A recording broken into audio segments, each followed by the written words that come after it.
Hi everybody, I'm Lisa Lepki. I'm the editor of the ProWritingAid blog. I also handle marketing and partnerships and outreach and all kinds of things for ProWritingAid. I'm going to introduce Chris now. So he's the brains behind ProWritingAid. He came up with it about 6 years ago to help him edit a novel that he was working on for himself. And he put the first version on the internet, and to his amazement, people started using it almost immediately. And I joined him about a year later, and now we've got over, what are we at? We're at about 1.4 million people now using ProWritingAid all around the world. So it's been a really exciting few years, and we're really excited to have new people in our community every month. And this is sort of a nice way for us to connect with people as they're getting to know our software here. And since then, Chris has become a bit of an authority on artificial intelligence and natural language processing and all of the technology that now lives in the background of the editing app that you use on your own work. So feel free to hit him hard with tough questions, and we'll see how he holds up. So Chris, hello. Hey there, everyone. Welcome to the community. Please go easy on me. So we had a lot of feedback recently that people, because there's so many buttons and because there's so much stuff that goes on within the editing tool, a lot of people, when they arrived in it for the first time, found it a bit overwhelming and didn't quite know where to begin. So I'm hoping that this session today can help you get a bit more of an understanding of where to begin and how to get the best out of the tool as quickly as possible. So just quickly, so you know where we're at, this is what we're going to try and cover today. Initially, we'll just do the basics of uploading your document. And Chris is going to show you the real-time grammar, which is quite a cool, relatively new feature compared to some of the other things that are there. Then he'll take you through running a summary report, look at some of the more individual reports. And so if there's any reports in particular that you want to know more about, just let us know, and we can sort of target that section at you guys so that you're getting the information about the reports that are useful to you. Because all different kinds of writers prefer different kinds of reports depending on what they're working on. So it's good if you can steer us a bit that way. Then there's a few other helpful features that we'll talk about, like the Word Explorer and that kind of thing. We'll have a quick look at our integrations with Google Docs and Scrivener and Microsoft Word and Chrome and Firefox. There's loads of them. And then at the end, I'll show you some of the other writing resources that we make available for our community, just to help you fill in your skills on the other elements of the writing process beyond the copy editing side, which is where we can help the most. So Chris, I'm going to hand it over to you now. Do you want to share your screen, and you can walk us through some of these first steps? Yep, excellent. Let me just share it. So here we go. So what I'm going to show you is our web editor. So we have integrations for Microsoft Word. We have a desktop application. We have an integration into the Chrome browser, which gives me a little icon here, which means I can use it in Gmail or Twitter. And we have integrations with Google Docs as well. And our desktop app works with Scrivener and OpenOffice. And we'll see those a bit later. But if you just come onto the website and sign up, then the web editor is where you can start off. And the interface is very similar to the other integrations, so that's what I'm going to use to demo it this evening. So this is where you'll start, and then you can just upload a document here. It's very easy. You just pick your document, and it'll go away and upload it. So it's important to note that if you're uploading a Word document here, you won't see your formatting in the editor, but when you save it back, your formatting will be there. So don't worry. So don't panic. Yeah, it's just that it's very hard to replicate all of the formatting for all of the different document types. And obviously you're just improving the text, so we haven't focused on the formatting, we focused on giving you the improvements to your text. So you can see immediately things have started being highlighted in here. and then I can look at different highlights. If I want more information about it, then I can click on here and it will give me a more sort of detailed article about it. So this is the real-time checking. So as you're typing, it's checking. So you get different types of suggestions. So the blue suggestions are grammar suggestions. The red, obviously, this one is spelling, and these ones are style. So these style suggestions are the kind of typical things that a copy editor would suggest. So what we have is we have a team of copy editors who create these rules, so that instead of having to go through every document themselves, the rules just get automatically run and then highlighted, and they make suggestions. So, you know, you don't have to always accept these suggestions. It is up to you, and it's always your choice. But it will give you the suggestion, and I'll explain why as well. And we've got some nice videos integrated in there as well. So if you want to watch a video about it as well, then you can. Yeah, and this is something that we're really working on expanding. We want a lot more. A lot of the feedback we got from our earlier users was that we were making suggestions without explaining the logic behind them. And so we've tried to add a lot more of the why into the tool itself, and which is why we've created a lot of these videos. And you can link through. Some of them have little quizzes that you can link through if you're at a confused word. We're trying to make it so that it's a tool to help you fix your text, but also to help you learn and understand good writing technique, so that next time you won't make the same mistake. Yeah, and I think that's really key. I mean, one of the main things about the product is that you will learn as you're using it. So what you'll find is that the more that you use it, the better your first draft becomes, because you're making these changes yourself. Because you're getting the kind of constant feedback from the tool, you know, every time you're using an adverb, it's saying, do you really want to use an adverb? Or, you know, every time you write very, which in my case is very much, yeah, then it gives you a feedback and says, you know, like, come on, be sensible. You can't use very 3 times in one sentence. But then you start to self-correct yourself. And you also learn because you've got all of the articles built in as well. Yeah, so I think there's lots of things that people don't understand. You know, and often it's, you know, simple things like differences between homonyms, such as like rain and rain, or Past whatever. and past. Yeah. You know, or things that you learn in school, but, you know, you've forgotten because there's lots of other things going on in your life. It just gives you that little job, that little reminder, and then hopefully it will stick this time. But, you know, if you're being constantly reminded, that's the best way of learning. You know, that when you're at the point of forgetting, you get a reminder. That's how it then gets ingrained into your long-term memory. Yeah. Yeah, so let's talk a little bit about the real time. Not everyone wants real time on all the time. If you're in the middle of like a creative writing phase, sometimes it can just be a distraction and you just want momentum. So it's really easy to turn off. Chris, do you want to just show them that you just... Yeah, so you can just turn it off. There, click it off there. And then turn it back on and it'll come back in. They'll all appear. There's a question from Simon Core saying, is real-time available in the Word add-in? That is a very good question. The answer is sort of. Because we've just launched a beta version of our new Word add-in, which has got some extensive changes, some extensive improvements, and one of those improvements is real-time checking. So, in fact, I can show you now.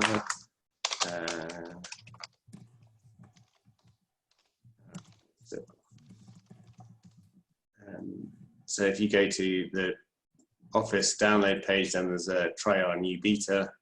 And if you download that version, then you will get real-time checking. So for those of you that don't know, a beta version is one where we've tested it, internally, and we're pretty certain that it's fairly robust, but we're releasing it to people, you know, as a buyer beware. There may be some issues, and we'd really appreciate your feedback. So it's a really great way to get really good feedback and to find, you know, little bugs and little things that always come up every time you launch a new version of anything or a new software. There's always some little bugs that it's impossible to find just on your own. So yeah, go and try it. I feel like it is leaps and bounds better than the MS Word add-in that we've been using for the last 4 years. Yeah. Yeah, I mean, we've taken all of the best bits of the web editor and we've incorporated them into the Word add-in, and it's also available in Outlook as well for people that use Outlook for emails. The other thing that's interesting about real-time checking is that when you use the Chrome extension, which you can use on any, well, not on any, but on almost all text boxes on the internet. So like when you're posting on Twitter or Facebook so or whatever. In Twitter. Yeah, in Twitter. So that gives you the real-time checking. So you get grammar, spelling, and readability right in there. And then you have to open up a bit wider if you want the rest of the reports. But that's, so you can open up an editor here. So it's quite good when you're just posting or sending. I use it on Gmail just so that because I have a tendency to speed type my emails and it catches all my typos. Yeah, I mean, it's incredibly easy to write for like form when you mean from, or just, you know, things that aren't caught by a traditional spell checker because they're actually words, soldier instead of solider or something like that. Yeah. Yeah, so I think that's real-time grammar, unless anybody has any questions about real-time grammar. Yeah, somebody says, do you need internet for real-time checking? The answer is you need internet for everything. So all of the checking is using, so for the grammar, for example, we're using artificial intelligence. So we're using large models on big machines, big servers. So the technology is not really suitable for running on even on a very nice new MacBook. So you require internet for everything. But you can, once you run it, you can actually print it out and save it if you want. Okay, good. So we've got a question from George who wants to know, with a full suite of tools, what's the best ABC to work on a big document? So that probably leads us into a summary report, because everybody's ABC is different, and the summary report exists to help steer you in the direction of the changes that'll make the biggest difference. So do you want to run a summary report here first? Yeah, sure. I think that's exactly the thing, is everybody has different aspects of their writing that they are better or worse at. Different pieces of writing, you'll have different success with. So the summary report is a really good place to start, because as Lisa says, it points you in the right direction. So one of the key things to do that is the key actions here. So what we're doing here is we're running a segment of all of the reports on your text, and then we're looking at the areas that you'll get the most reward from concentrating on. So in this case, it's saying I've got a high glue indexed, suggesting that I'm using lots of filler words. So try to reduce those and look at the sticky sentences section below for more specific guidance. So I'll keep that in mind. So it gives me a lot of statistics on my document as well, including things about the vocabulary. We'll look at these all in more detail later. So it gives me a readability breakdown, and it does it by paragraph as well. So this is a good one, because you can focus on specific paragraphs which are the most difficult to read within your document. So I think one of the things for me when you're editing is that you only have a finite amount of time that you can spend on editing. So you really want to focus on the areas of your document where you can get the most improvement. And so that's what we try and do, is we try and point you in the direction of where you'll get the most results from your editing. So the paragraph readability is one of my favorites because it really highlights where the difficulties are within the document. Overused words we'll come on to. Sentence structure, I think is one thing that people often don't even realize is an important part of writing. But often if you read something where all the sentences are very similar lengths, what you find is it creates this sort of monotony for the reader. And it's very hard to understand why it is monotonous. But this allows you to see, are you using a variety of sentence lengths? And you can find areas from this graph. So this is all of the sentences plotted by length. So, you know, here there's two quite long ones that are together. But in some cases, you'll find 10 sentences that are all about the same length. And you think, okay, I've got to go in here and do something to add a bit more rhythm to the writing. Yeah. Writing style, so this is some of the things that we saw in the real-time checking. This is grammar and spelling. The sticky sentences was the main thing that I got as my action point. We'll have a look at that report. That's my favorite report. It's one of my favorites. Everybody's got their favorites because I have a tendency to ramble all around and try and put several ideas into one sentence. And so this calls me out on it. And, you know, that's not everybody's issue, but that's mine. Yeah. So you get also a breakdown of dialogue, which is important for creative writers, not if you're doing business or essays. Pacing again, which is a creative writing one, and then transitions is very interesting. One of my favorites is the repeated words, because I think it's very easy when you're writing to use the same phrase multiple times without realizing it, or to make copy and paste errors. And, you know, there's times when I've checked a short article and I found I've used the same 15-word phrase in multiple places because it was a copy and paste error, and I was moving things around and I copied rather than cut, and I was like, that's lucky. But it also will give you potentially different versions of the phrase that you can use. But that's one of those things that's really easy to miss as well. I mean, for example, we had a newsletter that went out today, and in the introduction there were 3 really short paragraphs, like just a couple sentences each, and they both had the same, I can't even remember what it was, but the same 3-letter phrase or 3-word phrase in it, that because it had been edited and chopped around and changed so many times before we got to the final, or before she sent me the final version, you know, it's hard to even see those things once you've changed things so much. So that's another favorite of mine. Yeah, and then consistency, I think, is a really great example of where a machine is better than a human, because we can go through and check all of your consistency.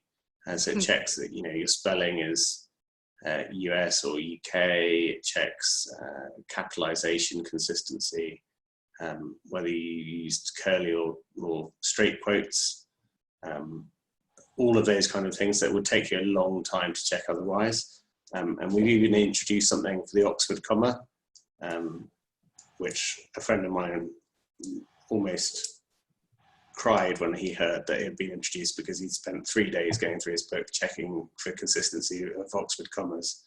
And I showed him he could have done it in 5 minutes. Yeah, so that's the summary report. The idea is that it gives you an overall view, and use your common sense with it. I mean, don't get too caught up in the numbers at the top. If you're writing fiction, for example, and you have characters who don't have a lot of education and speak in grammatically incorrect ways, that's fine. Then you know that your scores will reflect that. But yeah, the idea is that it gives you an overall sense of where you're at and how much work you have to do to make it as polished as possible.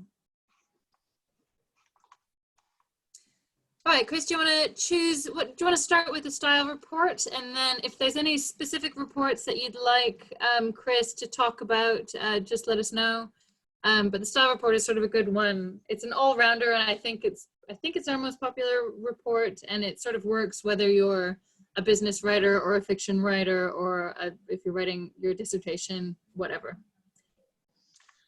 Yeah, so the Starr Report runs and you get a summary on the side, and you can actually use this to navigate to specific things. So for me, I go straight to vary and go, right, okay, delete that. And then you can go to another one, begins Chris, for can you eyes. just slow down a little bit, show the, so there's a little arrow there. When you find it, that'll take you straight in the document to where that is, and then the pop-up will open. And there's two things that you can do at the bottom if you have a look at the two kinds of clicks. Chris, do you want to show them that? Oh, what, here? Accept and move on, or the. Oh yeah, so you can either click on the left-hand side and that will just accept this change to the suggestion here, or if you go over to the right-hand side, this is the accept suggestion and move next, so it will take you to the next suggestion in the group, which happens to be this one. You can also choose to disable rules, so you can tailor it. If there's certain rules that you don't like, you can get rid of them. You can ignore specific things so that they don't appear. And as I showed before, you can get more information. So in this case, this is an adverb, so it's talking you through adverbs and which type of adverbs are bad. So some people were like, you say all adverbs are bad, but that's not actually the case. Well, we don't think that's the case. We talk you through the ones that we think are bad and how to improve them. And in a lot of cases, we'll actually give suggestions about what you can use as a replacement for a weak verb and an adverb. But again, and if you want more details, then you can click on here and you'll get an extended article with lots of information on it. So on our website, there's a lot of information that you can read about. So if you want to really invest in yourself and improve your writing, there's lots of articles supporting you. And all of these are linked from the actual tool as well, so that you get the right information while you're editing. So you don't have to go off and go onto some other website and look up why adverbs are bad, or even what an adverb is. It will just show you. Yeah. Chris, there's a couple of questions here from William and Simon asking about when you select ignore, will it ignore it in all future references, or is this permanent, or is it just this incident? And then same thing about disabling rules. So the ignore just does this one incidence, but if you do the disable rule, then that will do it forever. So that's a kind of more drastic way of doing it. But you know, if there's, say for instance, in this case, if you wanted to get rid of slowly ever being flagged, you just click disable rule and it would not flag it anymore for you. Mm-hmm. Yeah, whereas ignore is just in this instance, just leave it, it's fine. Yeah. You know, and everybody hits ignore a fair bit in the editing tool because it's all based on context. Sometimes slowly is fine. Think of it as someone just flagging something that could be potentially problematic. It's not, we're not dogmatic. We're not saying no one can ever use slowly. So don't be worried if you're hitting ignore sometimes, because you're the author and you know what you're trying to say, and sometimes slowly is the right thing to say. Yeah, and that's exactly it. I think, you know, the tool is designed to work with you, and it's designed to question you, and it's designed to make you think and wonder about whether you're using the right thing. But it's not there to tell you that you definitely need to do something. It's not there to change your voice or your style. It's not there to make everybody write the same. It's just there to inform you and to question you and create a positive feedback loop with what you're doing to improve your writing. Yeah, and the thing with the English language is there's, you know, 1,000 ways to say the same thing. And so often if something is flagged, for me, example, with my sticky sentence habit, often when it's flagged, it's really easy for me to go back in and change the sentence around or change the structure or put, if I've started the sentence with an ing, clause, or you know, there's always a lot of ways to do it, and I can almost always, like, I'd say 90% of the time, I can improve it if I just go back and spend a bit of time thinking about the clarity of it. And so it's, yeah, I just think of it as a little editor just like tapping me on the shoulder saying, just double check that one, read it, and make sure that you can't improve it. Yeah, exactly. And pointing out the worst sentences as well, I think, is the key for me. You know, because if you're just writing a short article, you want to make it better, but you don't necessarily have, you know, a whole day to work on it. You might have an hour to do your editing. So you want to be pointed in the right direction of the sentences that are causing the most trouble, so that you can fix those. So I think, yeah, as you say, it's like a little angel / devil sat on your shoulder going, what about this sentence? Are you sure that's the best that it could be?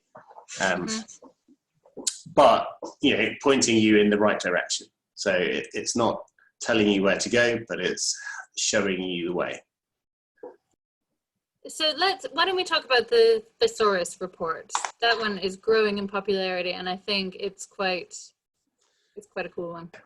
So for me, this is one of my favorite reports, because of the way that, well, I write, and I think most people write.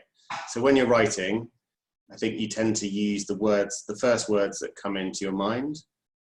Certainly I do. I always just put down a word, and it's all about just getting all of the ideas onto the page, and then I could go back later on and make sure that I'm using the best words.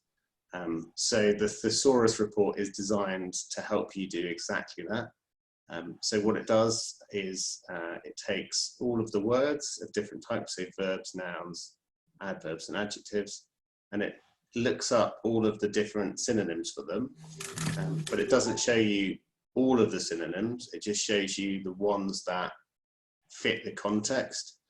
So it tries to reduce the number of words that you have to look through, so that you can just go over it and see, okay, I can choose that. So what it will help you do is find sort of the more nuanced word that you want to use, so the kind of more interesting word. So again, here we're not talking about using, you know, really clever words or long words that nobody's going to understand. I think that's not part of what good writing is, but it's helping you find the better word, and the more interesting word for your reader. Yeah, I think it's about adding specificity and nuance. You know, if you say someone went somewhere, that doesn't tell you anything, whereas there's a ton of verbs that describe how they went, whether they sprinted or whether they, you know, crawled, or, you know, there's a lot of ways to go. And so it's all about adding nuance. It's not about adding fancy, expensive words with a ton of syllables. It's about adding the right words. Yeah, exactly. And I think with vocabulary, I always say there's like a Goldilocks zone of vocabulary, where if you're using words that are all very, very simple, then your writing can be a little bit dull. If you're using lots of really long and complicated words, and nobody's going to understand you. So there's a zone in the middle where you're using words that everybody understands easily, but they're not necessarily the words that would spring immediately into their mind, or they would write immediately, and that adds the interest.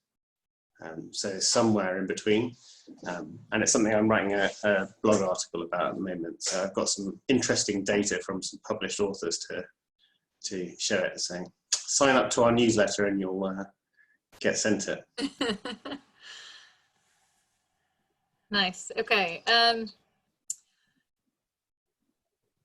We sort of talked a little bit about readability in this. Readability is one of those, one of the reports that people sometimes immediately don't understand why they want to have a low readability level for their writing. And can you run the readability report and we'll have a look? Actually, I'm not sure that this sample is great for it, but yeah, because everything's there's one slightly difficult. Yeah, it's not a very good one. Yeah. Yeah, we should fix that. Sorry, but I think we recommend, if you're just writing general fiction, if you're writing emails, if you're writing, you know, even a lot of academic work, we recommend that you write at like a high-end grade school level, so that everybody can read and understand what you're trying to say without having to stop and figure out what you're trying to say because of your vocabulary or because of your complicated writing. And so it's not about writing for children. It's about every time your reader has to stop and think about what you're trying to say, or look up your word that you found in a thesaurus. You've sort of taken them out of your ideas for a moment, and they've stumbled a bit because of your writing.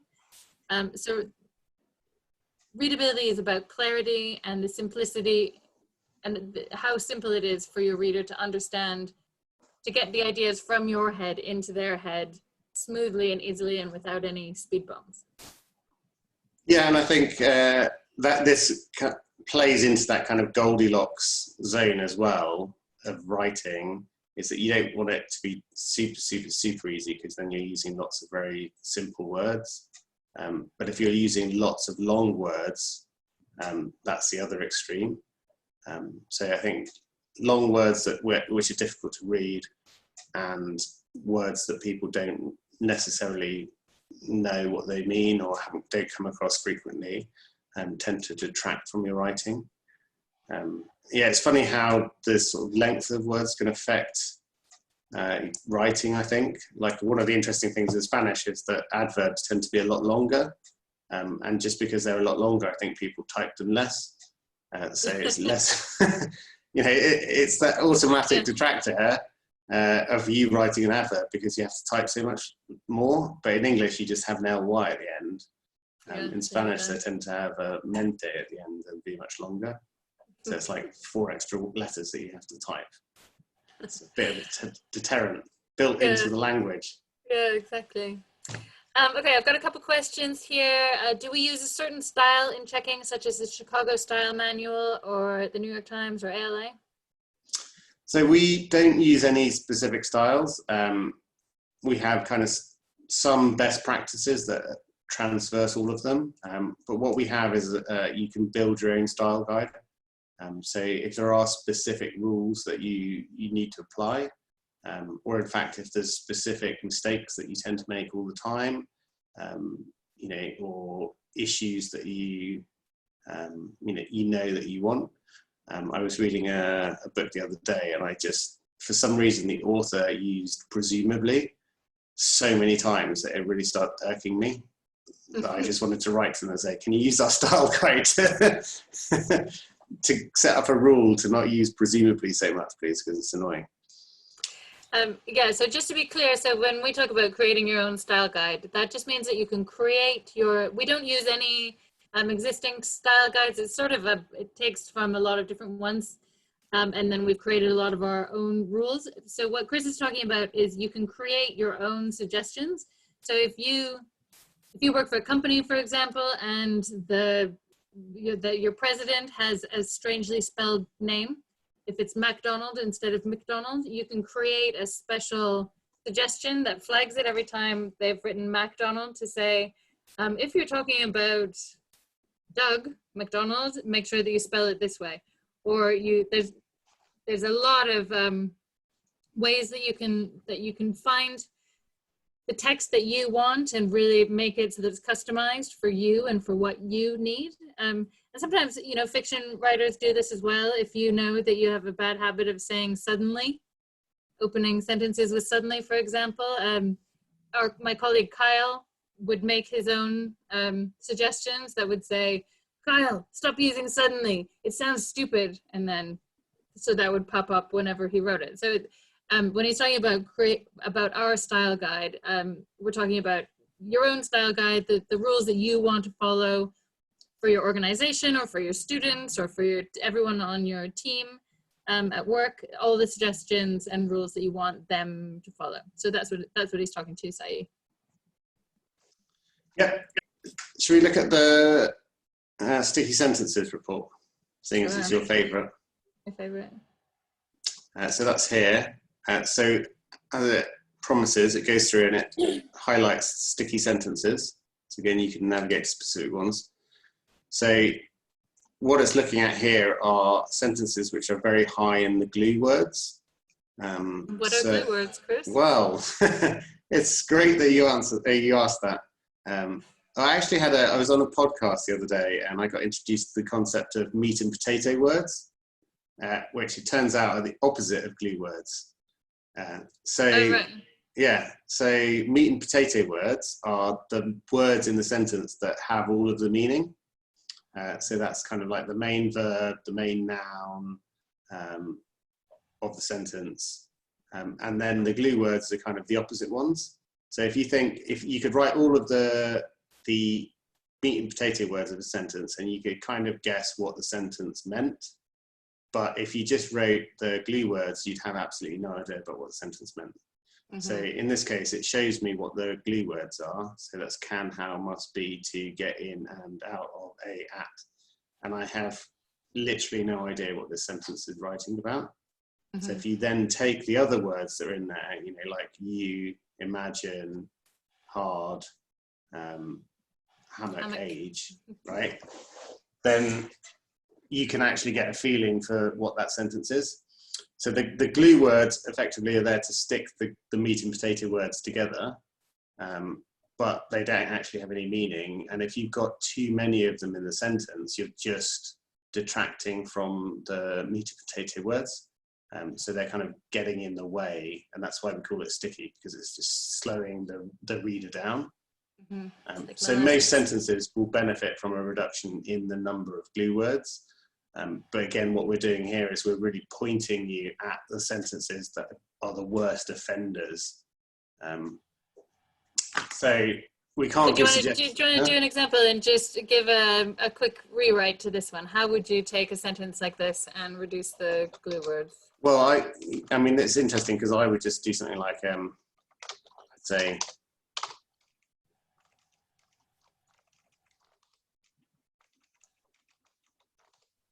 I can actually delete half the sentence. Yeah. Or, maybe even move that to the beginning.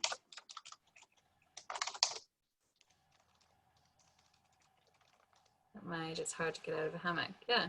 So that's saying the exact same thing when fewer words. It's about clarity and I always think of the glue words as like scaffolding. It's just there. It's just holding things in place. And sort of getting in the way. And so when you can reduce it, and the other thing is the score that we gave, we recommend less than 40% glue words.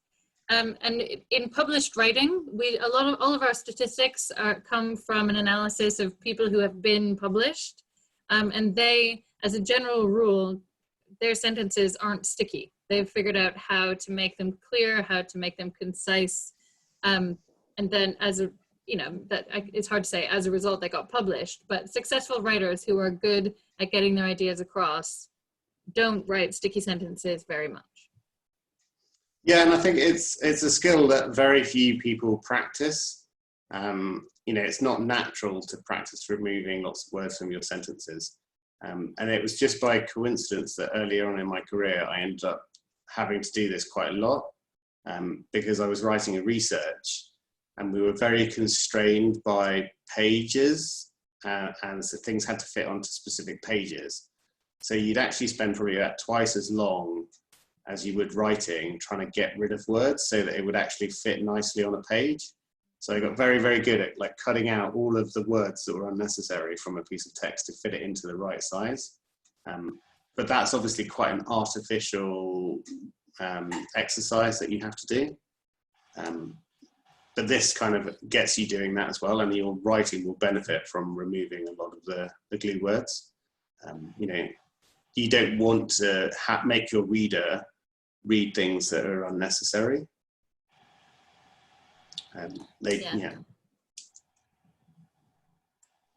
Yeah, agreed.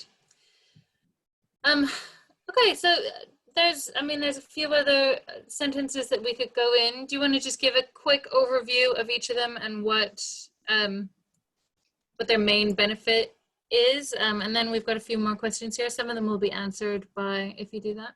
Yeah, sure. So the repeats I mentioned before. So as it says on the tin, it just highlights frequent phrases. So again, you can navigate and it gives you suggestions for you to replace it. Not all of them are going to be perfect, but it gives you some ideas. Yeah. And often you don't want to just replace it with, a synonym. You actually want to rephrase the sentence, or it's, as you alluded to earlier, it's a cut and paste error. Similar to the all repeats is the echoes, and I think this is even harder for people to see. So what we're doing here, instead of looking across the whole document, we're looking for phrases that have repeated within a certain number of words. So you can see here the pain and the pain has been repeated, awake and awake. Dreams. Yeah, my joints, dreams. Yeah, so these are the things, it's called echoes because it creates an echo in the reader's mind. So they're like, I've just heard that phrase, like 3 sentences ago, and now I'm hearing it again. Yeah, so they're very hard for you as the writer to spot, because you've actually written it yourself. You've got all of these phrases activated in your mind already, but somebody who's reading through it doesn't have them all. So when a phrase is activated and then it's reactivated like 2 sentences later on, it really kind of jars with them. And I've read books where they've actually had the same quite weird phrase twice in the first half of the book, and it's created this sort of jarring feeling for me, and I've detracted from the book. Yeah, and I really notice it now as well. And there's quite a few things like that in these reports that they're things things like adverbs and passive voice and things like that aren't grammatically incorrect, but they're things that really irk editors and really irk experienced writers, because oftentimes in writing 101, that'll be some of the first things that you learn. So for example, adverbs, often inexperienced writers, all of their writing will be full of adverbs and adjectives as well, but I feel like they're slightly less problematic. And the reason that adverbs can be problematic is that often writers will use them to try and give power to a weak verb. So like I was saying before, if you say, Chris spoke to Lisa, that paints a bit of a picture. And then you could say, Chris spoke quietly to Lisa. And so then you've added a bit more of a picture. You get that Chris is like trying to keep his voice down. But it doesn't solve the problem of the weak verb, which is the spoke. It doesn't really give you, if you're trying to paint a picture for your readers, it doesn't paint that picture with much color. Whereas if you say Chris whispered to Lisa, that's a verb that has all kinds of meaning and color and picture in itself. And wherever possible, not wherever possible, think of this again as an editor saying, you've used an adverb here. Is this an opportunity for you to change it so that it's a strong verb that paints a more nuanced picture, that's more specific, that gives your reader more powerful active information? Because your verbs are like the powerhouses of your writing, and adverbs get flagged because they can be an indication that you've used a bit of a wimpy verb that could probably be powered out. So there's that's an interesting example, because why did I speak quietly? You can get, there's more nuance in the verbs. If you said whispered, that kind of implies that we're conspiring against somebody. But equally well, I could have like murmured, or I could have mumbled, or I could have muttered, and those have all got different meaning. They all mean speak quietly, but there's different reasons why you would mumble, mutter, or murmur as opposed to whispering. And that's the nuance that you're getting and you're conveying to your reader, and that allows your reader to make a conclusion about why I'm speaking quietly. Yeah, exactly. And there's loads of really wimpy verbs like that. Like the example that I used before of John ran over to Diane's house, or John went to Diane's house. So John could, maybe you say John went quickly to Diane's house to try and get a bit of action into your weak verb. But if you say he sprinted, that paints a really different picture from he, you know, if he's ambling along and looking at the view, you know that he's not in a rush to go there. Maybe he's dreading going there. If you say that water filled a cup, did it gush in? Did it drip in? You want to fill in that picture. But again, it's, you know, it's not wrong to write that in your first draft because you're just getting the idea down. But then when you're going over your writing, that's when you add the nuance. Now, I always think of it as like the way a painter does. You know, a painter works and he sort of sketches the thing that he's going to paint, and then he'll go over with sort of like a light set of colors, and then he'll kind of work on it, you know, in phases till he gets to the final painting. You know, he's not doing one bit of it in huge detail to start off with, and then doing, you know, the top right-hand corner in huge detail, and then doing the top left-hand corner. He's getting everything down, and then he's gradually refining and nuancing it. And it's the same with writing. Yeah, exactly. Okay, we've suddenly got quite a few questions over here. So Elizabeth says, in a story she's writing, her sticky glue index is 42%, and says target up to 40%. She wants to know what she should be aiming for. Is that problematic?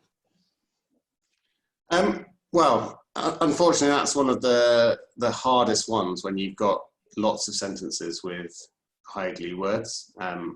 But it's also a great opportunity to go through, and I think for me, it's really good to focus on one specific thing for, you know, a period of time, because you really get into improving that area. So, you know, just go through each of your sentences and try and reduce the number of glue words in it. And as you do, you know, 3 or 4 or 5, you'll start to get more of a feel for it, and it'll become much easier. You know, the first few will be a bit harder, but you'll soon get into a rhythm, and you'll probably find that you cut down your word count quite significantly without losing any of those meat and potato words. And then you'll be surprised at how quickly your glue index goes down. Okay, can you have a quick look at the menu there and show a few people how to export? So to get it back into a Word format. Yeah, you just export here. Oh, okay. Yeah, it just does that. So then it just downloads it again, and you can open it up in Word. It's just opened up over here. And so whatever kind of document you uploaded, it will just export it in the same kind. So if you uploaded a Word document, it'll export it in Word. Same with ODT, Markdown, whatever. There's a bunch of formats that it could be. Yeah, final draft as well. I just realized the time. We've been chatting too much. Do you want to just do a quick show the different integrations? Wendy says that the one that she's using looks quite different. I suspect maybe, Wendy, you're using our Word add-in. Let's have a look. Chris, can you open that up? Yeah, so the Word add-in I've just got in here. So again, this is obviously just Microsoft Word. There's a ProWritingAid tab, so you can see all of the same reports in here.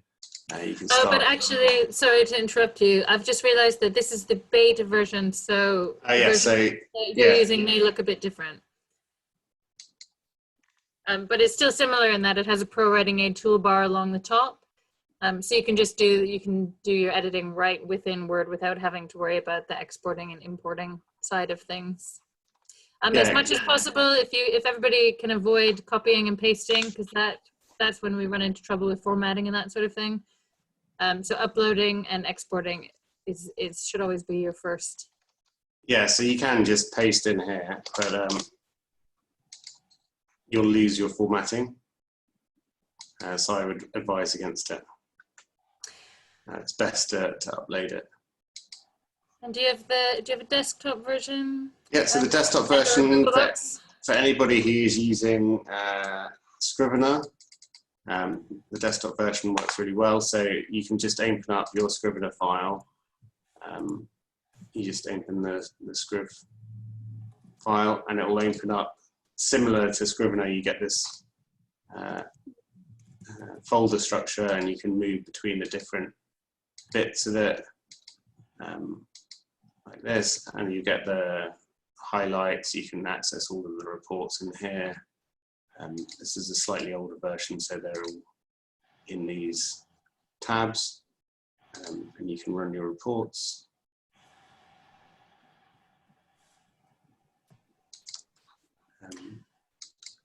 Nancy, yes, when you export back to Word, your original formatting will be preserved. It just looks a bit different in the editing.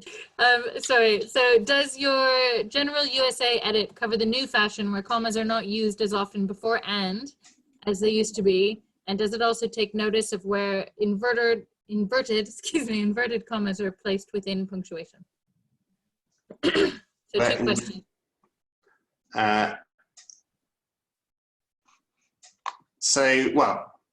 We use pretty standard rules for commas. It's all trained on published text.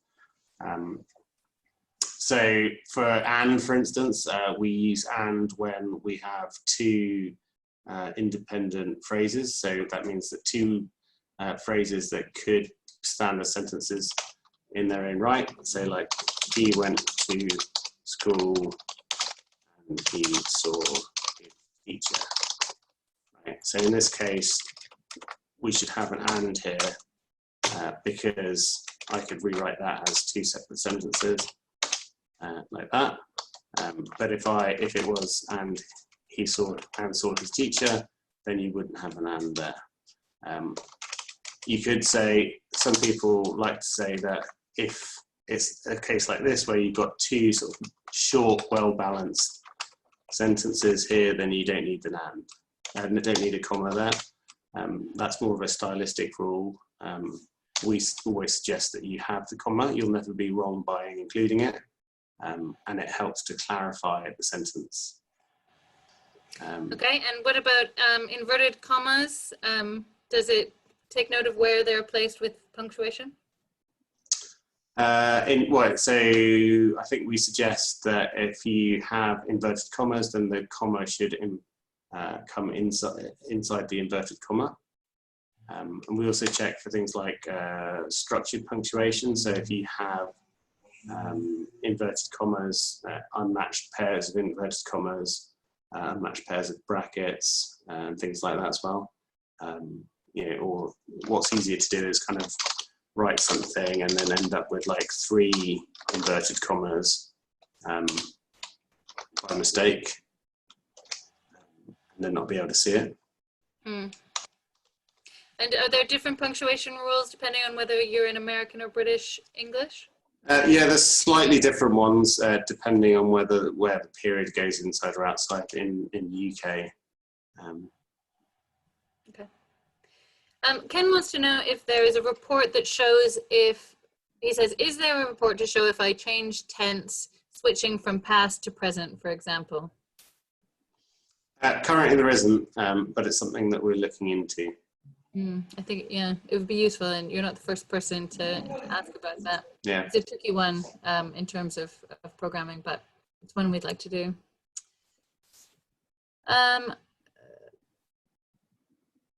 Is there a way to reset all the rules back to default? Once you've changed them all. Yeah. The easiest thing is Sorry, this is an older question, so okay. I think after you've disabled and whatnot.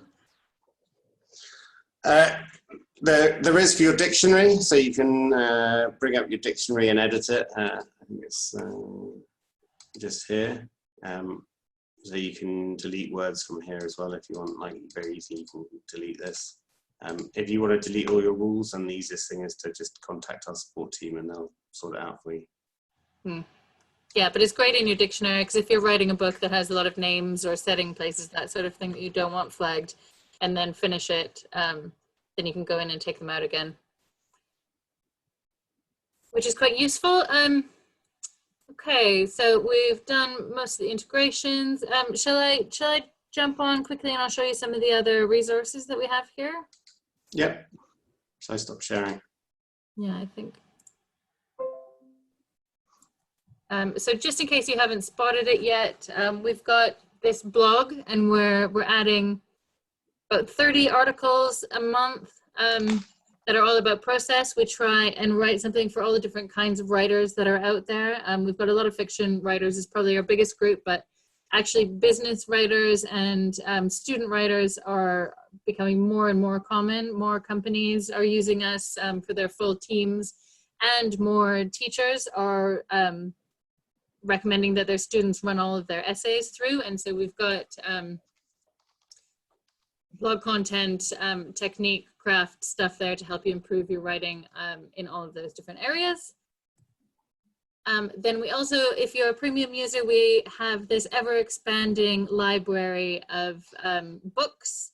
The way we know that the writing process has, starts at initial idea and ends when you're trying to sell your book or sell your services as a freelance writer or sell yourself in a job interview with a cover letter.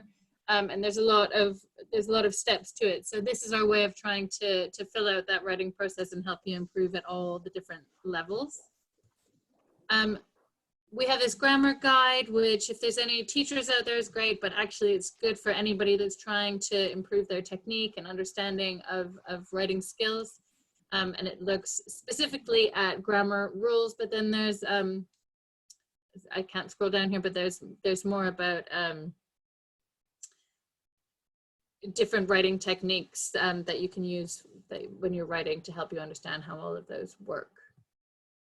And then the other thing we're trying to do is expand our YouTube channel to include more training about specific rules. So we've got videos about point of view, about adverbs, about cliches and when they're problematic and when they're not, action verbs, all kinds of things. And we're going to add another whole category of training around each of the different reports to help people get the most out of each of the different reports that they've got. Yes, Sayi says our lifetime users, premium users, yeah. Any of the licenses, whether you're monthly or annually or lifetime, you're all part of the premium community.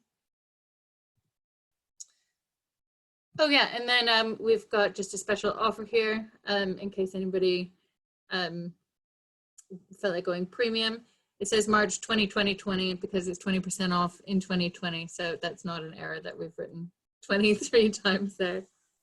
I have to check every time to make sure it is. I know.